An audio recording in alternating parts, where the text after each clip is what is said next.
Assalamualaikum warahmatullahi wabarakatuh. Hai Sobat Arkas, kembali lagi dengan saya Irfan Andi Gafur. Di sini saya akan menjelaskan tentang bagaimana cara kita menyusun kertas kerja atau KK di Arkas yang didasarkan dengan hasil rapor pendidikan berbasis data atau rapor PBD. Baik, pastikan kita telah terlebih dahulu membuka Arkas kita. Kemudian kita juga siapkan file SSH sesuai dengan kabupaten kota masing-masing, menentukan berapa satuan dari barang dan lain sebagainya. Kemudian yang pastinya kita harus membuka rapor PBD. Di sini saya akan memberikan cara kita membuat kertas kerja dari hasil rapor pendidikan, di mana kita tidak tahu nih alat dan bahan apa yang bisa kita gunakan untuk menyelesaikan kegiatan-kegiatan atau masalah-masalah yang terjadi di sekolah. Nah, nanti saya informasikan bagaimana cara kita menggunakan AI. Baik, ketika kertas kerja BOSP Reguler 2025 kita buka, selanjutnya kita terlebih dahulu mengunduh rapor pendidikan di sekolah kita dengan cara klik unduh. Kemudian pilih tahun 2024, unduh rapor pendidikan. Oke, ini ada filenya, bisa kita langsung buka.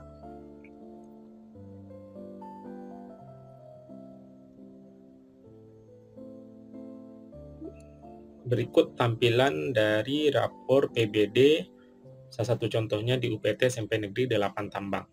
Jadi ini bisa kita baca panduan cara membaca rapor PBD kita. Kemudian di sini bagian 2-nya itu ada laporan rapor. Nah, di laporan rapor ini sebenarnya kita menyampaikannya kepada stakeholder. Makanya kita gunakan komunitas sekolah kita ya, menyampaikan stakeholder apa hasil dari analisis SWOT-nya atau SWOT-nya dari hasil rapor pendidikan kita.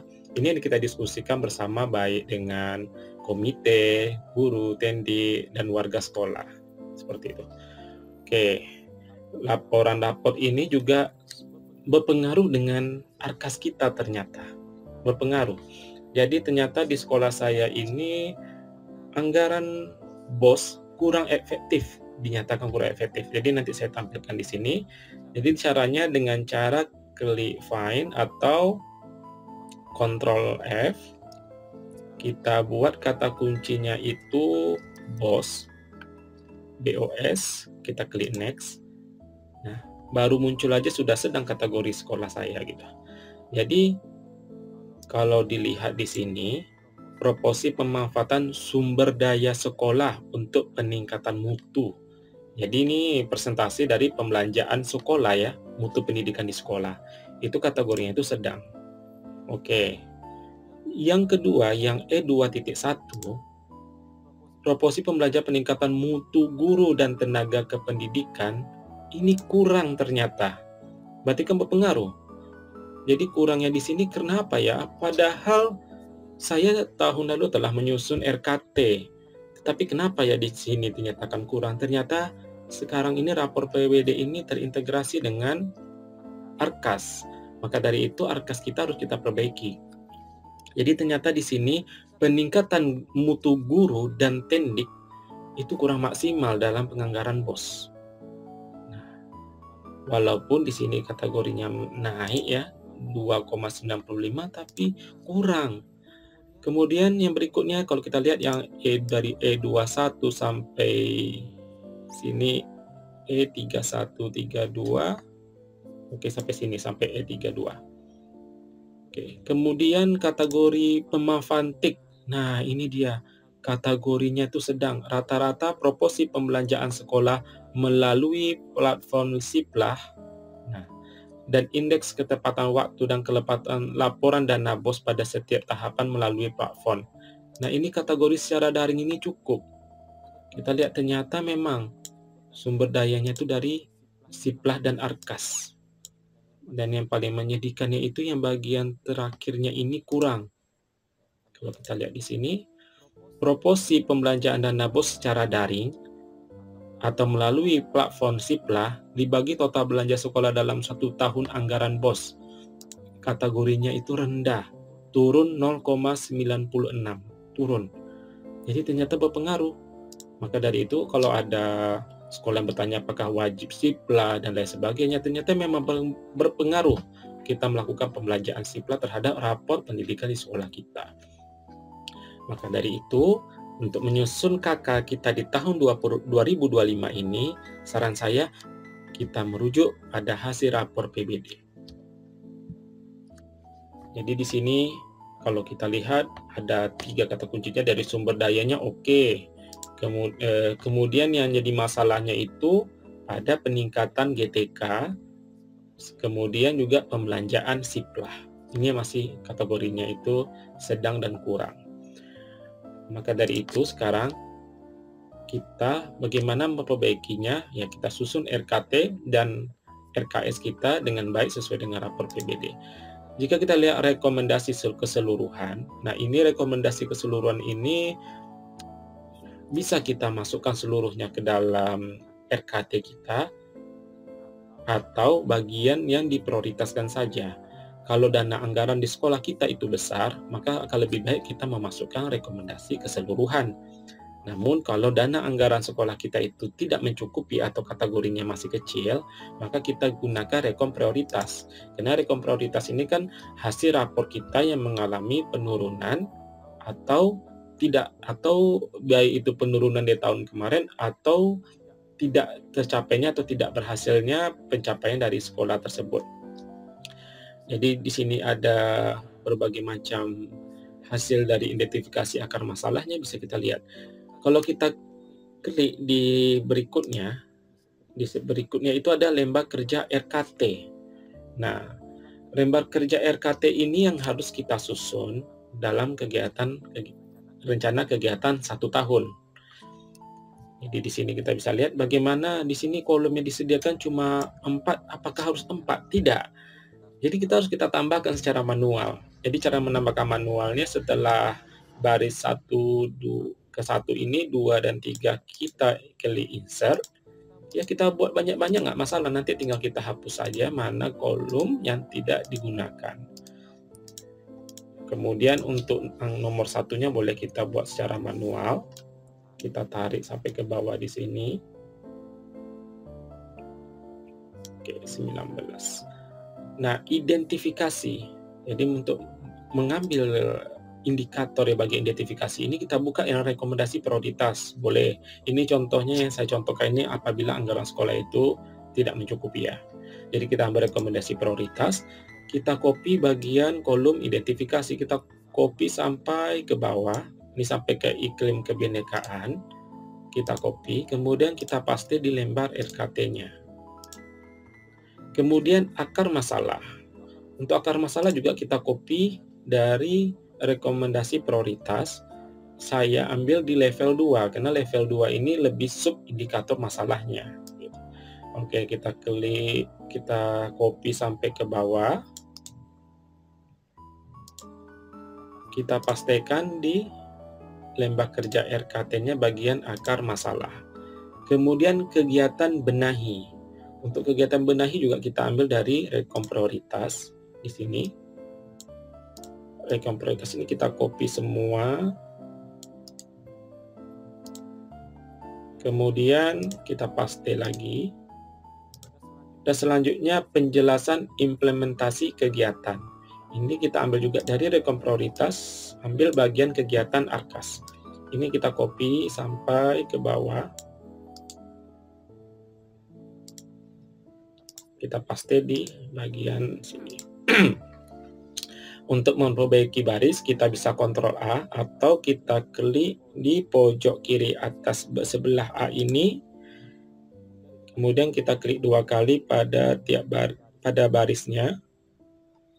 Baris antara 1 ke 2 juga boleh. Kita klik 2 kali. Nah, ini sudah tersusun secara otomatis. Oke. Sekarang di bagian penjelasan implementasi kegiatan ini ada 3. Boleh sih tiga-tiganya ini kita masukkan dalam satu kolom, kemudian kita buat apakah kegiatan ini membutuhkan biaya, nomor 1 ya, nomor 2 tidak, nomor 3-nya tidak gitu. Tapi kalau saya pribadi, saya lebih suka memisahkannya, jadi lebih rapi ketika kita menyusun RKT-nya, itu lebih rapi. Jadi dengan cara bagian nomor baris kedua ini kayak saya insert 2 kali.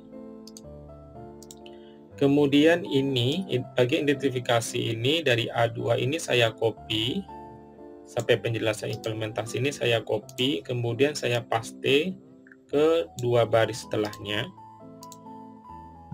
Oke.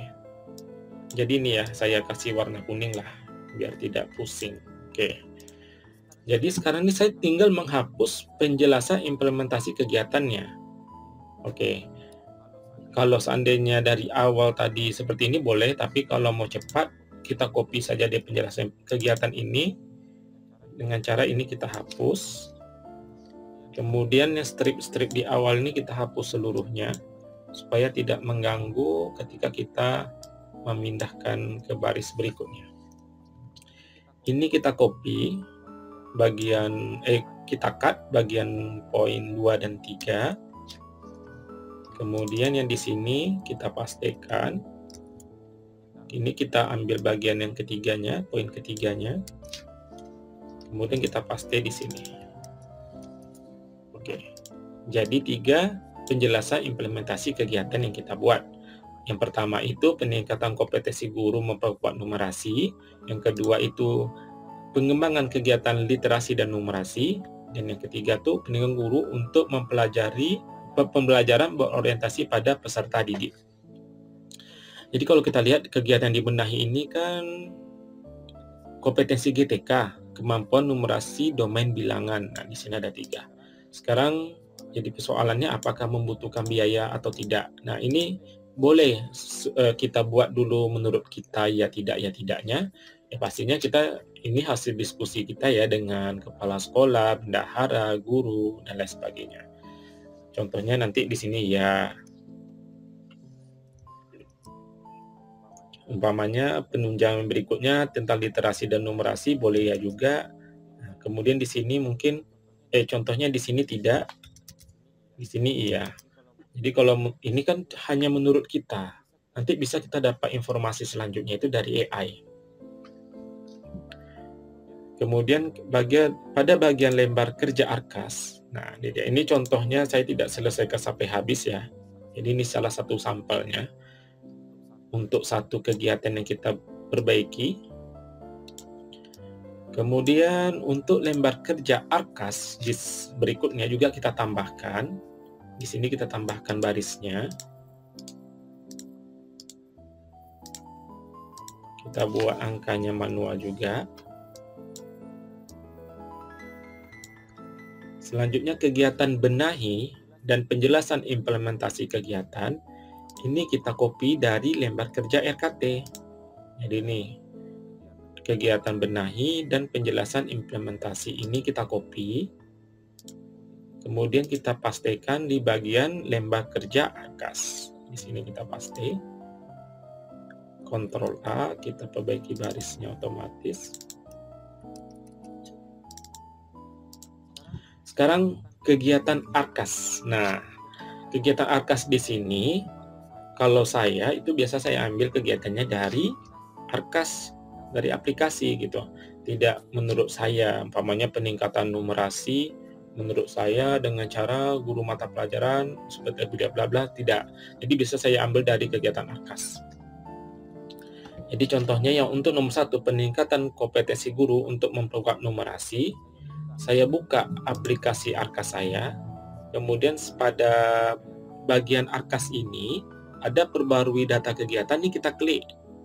Jadi kita tujuannya untuk memperbarui data Anda yang diambil dari markas atau dari dinas, meliputi detail kegiatan, rekening belanja, uraian, satuan, dan SSH. Jadi kita klik perbarui data kegiatan.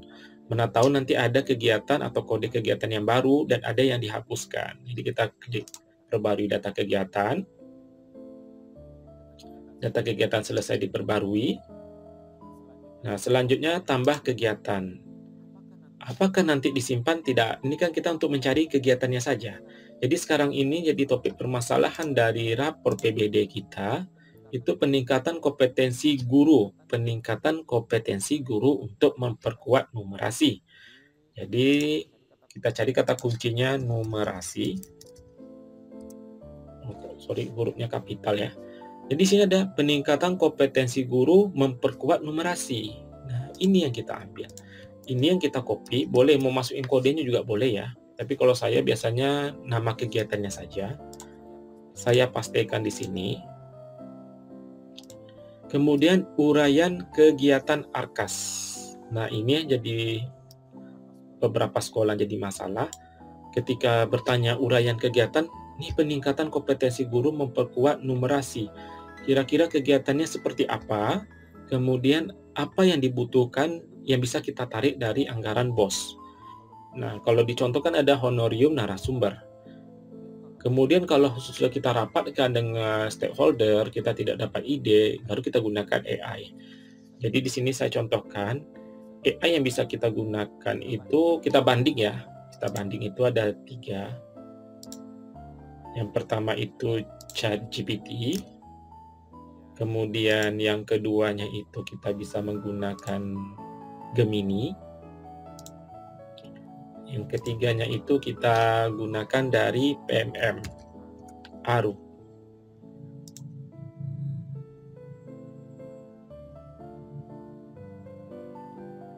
Oke, kalau bagian Aru ini kita asisten guru kita klik tanya sekarang. Kemudian Gemini kita lihat, oke sudah bisa. Kemudian yang ChatGPT. Oke. Sekarang kita ingin mencari tahu kegiatan apa saja yang bisa kita lakukan dan biayanya apa saja. Gitu. Kalau kita lihat di ARKAS, ini kan kita sekarang kan ingin mencari jawaban uraian kegiatan ARKAS. Uraian kegiatan ARKAS pun saya ambil dari rekening belanja dari sini. Jadi kita lihat jenis belanja itu ada jenis belanja operasional. Kemudian kita terus ke bawah scroll alat dan mesin. Kemudian kita scroll lagi sampai ke bawah dan aset. Jadi ada 3 itu. Operasional, alat mesin, dan aset. Jadi itu kata kunci harus kita pahami. Sekarang saya ingin mengetahui rekening belanja apa saja untuk kegiatan peningkatan kompetensi guru memperkuat numerasi. Saya copy ini. Peningkatan kompetensi guru ini saya copy seluruh kalimatnya. Saya pastikan di ChatGPT. Kemudian saya copy juga penjelasan implementasinya. Kayak saya buat strip, saya pastikan. Oke. Ini ada 2 penjelasan yang harus kita cari rencana kegiatannya. Jadi kita buat prompt-nya, contohnya bantu saya untuk membuat kegiatan apa saja dari peningkatan kompetensi guru EGTK dan kebijakan yang menunjang kemampuan numerasi pada domain bilangan. Di sini saya buat untuk peningkatan kompetensi guru memperkuat numerasi serta buatlah rincian operasional, rincian belanja operasional dalam kurung ATK, honorium, barang habis pakai,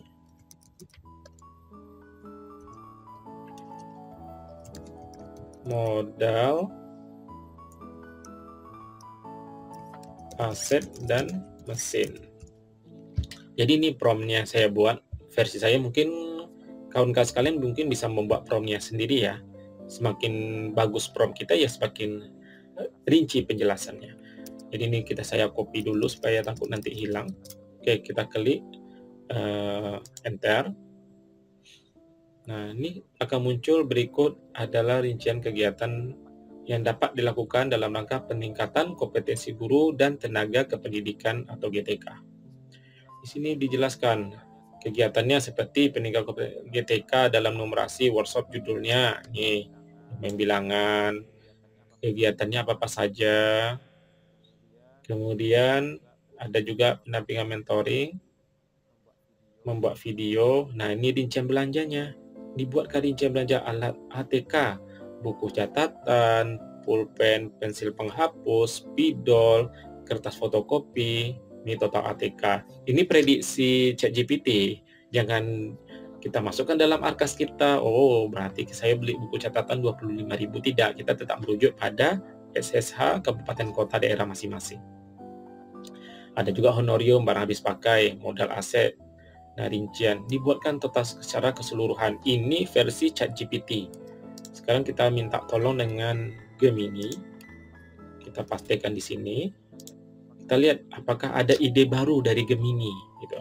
Jadi AI di sini pun juga kita tampilkan di komunitas belajar kita untuk melihat kesepakatan bersama kegiatan apa saja yang bisa dibuat. Nah, di sini juga Gemini sudah membuat rinciannya. ATK seperti buku, kertas, spidol, kalkulator, alat peraga matematika. Nah, honorium juga barang habis pakai seperti bahan konsumsi. Nah, aset juga disediakan. Oke, di sini ada juga rincian biayanya. Oke, sekarang asisten guru juga kita tanya. Jadi kita gunakan AI yang telah tersedia untuk membantu kita menyelesaikan masalah kita dalam menyusun kertas kerja. Oke, ini dari Aru ya. Oke, alat tulis kantor, perkiraan biaya.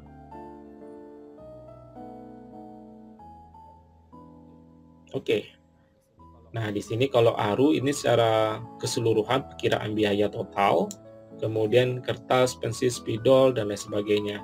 Ternyata, oh berarti kalau saya lihat, saya gunakan saja ya ATK-nya saja gitu ya. Kalau di sekolahnya sudah ada guru penggerak dan lain sebagainya, berarti kita sediakan aja ATK-nya, karena kita bisa minta tolong kepada fasil-fasil yang tersedia di sekolah kita untuk membantu mempresentasikan atau menjelaskan bagaimana peningkatan numerasi seperti itu. Jadi sekarang ini ada pulpen, pensil, penghapus, ada kertas. Nah, contohnya nih saya ambil kertas. Oke, kita buat di sini kegiatannya itu kertas. Kertas. Ini saya copy. Saya pastikan di lembar kerja Arkas. Saya pastikan di sini. Kemudian untuk bulan yang dianggarkan ini bebas. Umpamanya kita mau buat di Januari atau Februari, nanti boleh setelah kita susun seluruhnya belanja kertas kita atau yang lain sebagainya, itu terserah kita. Jadi ini uraian kegiatannya Arkas nih, dibelanjakan kegiatan dalam 1 tahun. Oke, bulan kegiatan satuan dan lain sebagainya. Jadi di sini kita bisa nambahkan berikutnya adalah saya mau membeli kertas. Oke, di Arkas saya itu tidak muncul uraiannya secara otomatis. Ini juga dipengaruhi oleh data yang dari markas gitu. Ada juga beberapa sekolah, mungkin di kabupaten kota yang lainnya, ketika diklik uraian itu sudah ditentukan A4 itu berapa gram, kemudian berapa harga satuannya, ada yang tidak sebutkan. Ini juga dipengaruhi oleh ya daerah masing-masing seperti itu. Jadi ini contohnya kalau yang di Arkas saya, kertas HVS A4 75 gram, ini contohnya. Menentukan harga satuan, ini saya buka SSH Kabupaten Kampar. Jadi saya buat Ctrl F, itu mencari kata kuncinya kertas HVS. Oh sorry, di SSH. Oke, kita klik next. Nah, di sini hasilnya adalah buku, bukan buku ya. Kita cari yang RIM. Oke, di sini HVS Kuarto. Nah, di sini. Oke, di sini juga disediakan ada A3, A4, ada 60 gram, 70, ini 75 gram. Jika di sini terlihat 75.000, apakah boleh saya ambil harga tertinggi yang telah disediakan? Tidak. Karena kalau untuk di wilayah Kampar ini, kan sekolahnya ada yang menyeberang lewat yang sulit akses, kemudian ada yang dekat dengan kota. Yang dekat dengan kota kan pasti harganya itu lebih murah dibandingkan daerah yang sulit gitu. Jadi kalau di daerah saya tuh biasanya harga kertas HVS satu rinnya itu maksimal 56.000. Jadi kita buat di sini harganya 56.000. Kalau umpamanya kita di sekolah yang terisolir, yang daerah yang sulit dijangkau, maka kita boleh ambil harga maksimal 75.000 yang di sini disediakan di dalam SSH Kabupaten Kampar. Oke, nah sekarang di sini kita nggak tahu nih, belanja alat dan kegiatan kantor kertas cover boleh kita tambah. Jadi kita tambah dengan uraian yang ada di dalam arkas kita, kertas HVS kita tambah di sini. Nggak jadi. Kemudian di sini jumlahnya itu contohnya saya ingin membuatnya 2 rim. Oke, ternyata terbaca semua. Saya buka di lembar arkasnya, di sini saya buat 2, satuannya rim, harga satuannya 56.000. Totalnya, cara membuat total, kita masukkan rumus sama dengan ini harga jumlah dikali dengan harga satuan. Untuk membuatnya dalam rupiah ya kita bisa gunakan account. Ini dia tadi 112.000. Ini juga bisa kita ubah juga dalam bentuk rupiah. Nah, begitu juga seterusnya. Jadi kalau bulan anggaran ini boleh kita nanti saja menjawabnya boleh, atau enggak kalau kita mau buat dulu Januari buat seluruhnya juga boleh. Karena nanti kan setelah jadi kita diskusikan lagi dengan bendahara sekolah kita, dengan kepala sekolah, karena yang harus kita perhatikan juga, lihat rapor atau kalender pendidikan di kabupaten kota kita, serta juga kalender nasional. Harus kita lihat, kalau peningkatan kompetensi guru membuat numerasi, kira-kira saya kapan harus bisa saya laksanakan. Karena pastinya ya sebelum ANBK berikutnya berlangsung, itu sudah ada bagaimana cara peningkatan kompetensi guru memperkuat numerasi. Jadi ini cara membuat lembar kerja arkas yang sesuai dengan hasil rapor PBD. Jadi di sini apakah peningkatan guru saja? Kalau kita lihat dari rekon prioritas sekolah saya, itu ada tentang numerasi, kemudian ada kualitas pembelajaran, karakter. Oke, saya kecilkan lagi. Di sini ada pendidikan kognitif, benar kritis, kemudian inklusif, narkoba ada juga muncul. Jadi ternyata apakah di arkas itu ada? Jadi ini nggak perlu kita simpan. Kalau mau disimpan boleh, tapi kalau saya biasanya tidak saya simpan karena sudah saya buat uraiannya itu di rapor PBD tadi, di lembar kerja arkas. Jadi biasa saya kan cuma untuk mencari kegiatan arkas dan uraian kegiatannya saja. Jadi ini numerasi contohnya. Kita ingin melihat lagi apakah selain numerasi ada, contohnya yang di sekolah saya itu rendahnya literasi juga gitu. Jadi kita buka yang literasi. Di sini juga peningkatan kompetensi guru memperkuat literasi atau pengembangan kegiatan literasi dan numerasi. Ini kalau untuk siswa seperti itu. Atau selain literasi kita mungkin buat proyek P5. Nah, ada juga termasuk P5 di sini, pengembangan pembelajaran berbasis proyek. Kemudian apakah masalah narkoba tadi masuk? Kita buat narkotika ya. Oke, di sini. Peningkatan kompetensi guru memahami penyalahgunaan narkotika, psikotropika, dan lain sebagainya. Ternyata muncul, hasil rapor PBD itu muncul di dalam arkas kita. Begitu juga dengan inklusif. Oke, di sini sekolah sehat, ada di Wiyata juga, kemudian peningkatan guru tentang sikap toleransi dan penyandang disabilitas sudah disediakan di dalam arkas. Ternyata selama ini kegiatan arkas yang saya buat itu tidak terkait dengan program atau kegiatan yang telah ada di dalam arkas sesuai dengan rapor PBD. Makanya muncul di rapor PBD kita itu kurang atau sedang dan tidak maksimal hasil yang kita inginkan dari rapor pendidikan di sekolah kita. Baik, demikian penjelasan dari saya bagaimana cara membuat kertas kerja sesuai dengan rapor PBD. Saya Irfan Andi Ghafur, mohon maaf apabila ada kesalahan dan kekurangan. Saya sudahi. Assalamualaikum warahmatullahi wabarakatuh. Sampai jumpa kembali di video berikutnya. Terima kasih.